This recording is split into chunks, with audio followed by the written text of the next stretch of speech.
Nos visita Jimmy Jairala Gustavo, aquí. ¿qué tal? ¿Qué tal? Buenos días, bienvenido. Muchas Para gracias. conversar un poco ya del cierre de campaña, pudimos ver la nota, pero el presidente de la República, como hemos visto y es conocido por todos los ecuatorianos, también ha estado en campaña y a inicios de semana hizo un comentario de que declararía a Milagro capital regional. ¿Qué opinión tiene acerca de eso? Gustavo, buenos días, y a los televidentes, buenos días. Mire, a mí me habría gustado escucharle al presidente de la República decir cómo va a ayudar a solucionar el problema de la falta de agua potable en Milagro. Que teniendo los 12 pozos de Chobo en su jurisdicción, de esos pozos de Chobo apenas el 5 o el 8% de la producción se queda en Milagro, que tiene un déficit terrible en agua potable. Me habría gustado escucharlo decir cómo iba a solucionar el problema del alcantarillado de Milagro, que es gravísimo. Ríos asolvados. El estado de las calles de Milagro, la contaminación ambiental, porque tienen un botadero de basura sin tratamiento profesional, técnico, prácticamente a 2 minutos del centro poblado. No hay relleno sanitario. Una hermosa ciudad, una ciudad rica, trabajadora, pero le van a ofrecer ser capital regional y no le dicen cómo le van a solucionar sus problemas, que son muchísimo más graves y considero yo para los milagreños mucho más importantes que les vayan a plantear esa posibilidad que además, Gustavo, no es para hoy ni para mañana. Y no es solo un membrete. El proceso, Gustavo, dura 8 años.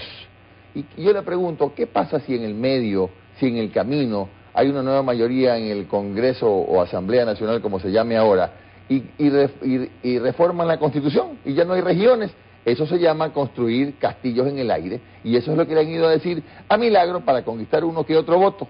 Ese es el problema cuando se hace demagogia con la necesidad de la gente. Pero puede conquistar votos en Milagro, pero la noticia no le puede caer bien a los riocenses, a los bolivarenses. Ha perdido y adicionalmente una enorme cantidad de intención de votos, si es que la tenía, en la ciudad de Guayaquil. Y yo le pregunto también, Gustavo, ¿es solución una elección como capital de Milagro cuando vea usted lo que pasa en Santa Elena, donde los candidatos oficiales están en serios aprietos para ganar?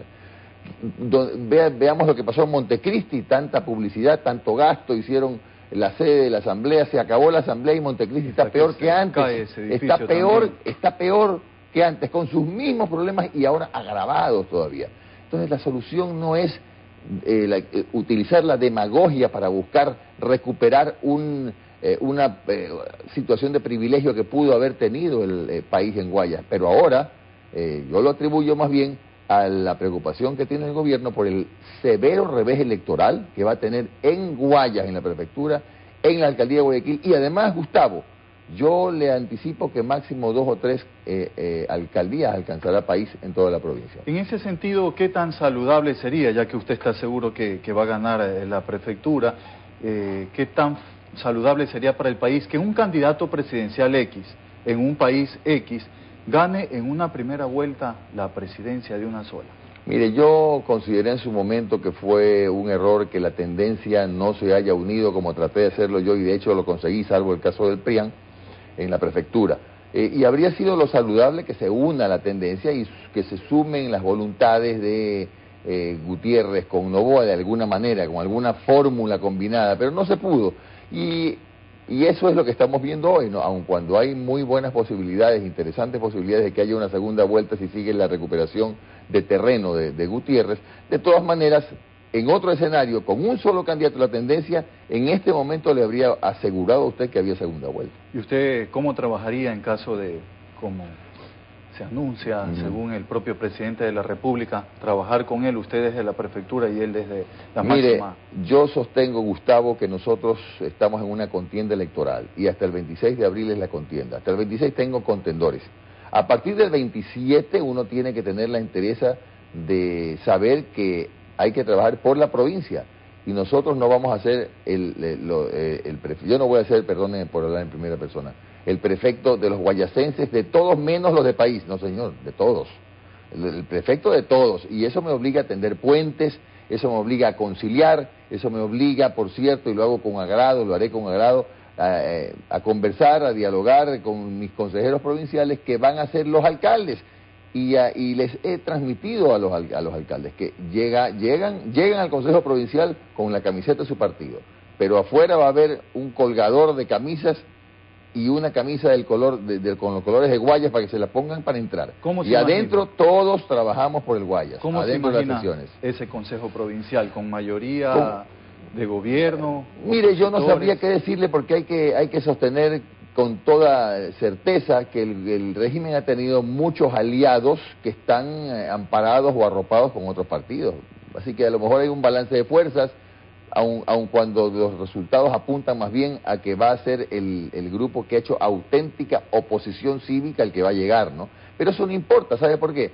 Porque sea cual fuera el escenario, ¿no? El equilibrio de las fuerzas, porque los que vamos a ir a trabajar allá, los alcaldes por sus cantones y nosotros en la prefectura por el cantón al que representa cada alcalde, sin ningún egoísmo político como debe ser. Suponiendo un escenario favorable para usted como ejecutivo provincial, ¿no teme que pase con Guayas lo mismo que ha venido pasando con Guayaquil por ser el presidente de lo que antes se llamaba Consejo Municipal oponente al gobierno? Sería una torpeza del gobierno porque nosotros hemos dicho que la contienda electoral se termina el 26. A partir de ese día, pero además le digo una cosa, la única fuente de financiamiento de la provincia del Guayas jamás podría ser solamente el gobierno. Guayas tiene el derecho a su participación por la ley, aunque egoísta, del 15%, pero además tiene la posibilidad de cooperación internacional, de la asistencia de organismos multilaterales de crédito. Además, hemos invitado a un pacto provincial rural porque vamos a incorporar al trabajo por Guayas, a la empresa privada, a los capitales internacionales, porque lo que queremos generar es un ambiente de confianza para poder trabajar por el desarrollo del Guayas sin depender exclusivamente de las contrapartes que muchos temas necesariamente tiene que poner el gobierno, ¿no? Muchas gracias, Jimmy. Solo para concluir, un mensaje para a quienes usted ha querido llegar. El mensaje, brevemente, Gustavo, es más bien de agradecimiento al ciudadano que ha valorado y ha pesado cómo están las cosas. La candidatura nuestra con un antecedente importante de servicio a la comunidad y la otra candidatura, una de las candidaturas oficiales con el único, entre comillas, mérito familiar de ser pariente del presidente de la República. Entonces yo creo que el ciudadano lo ha pesado, lo agradezco y lo invito a que vaya a votar el día 26 de abril con mucho fervor, que tenemos un equipo de control electoral para cuidar los votos. Muchas gracias a Jimmy Jairala.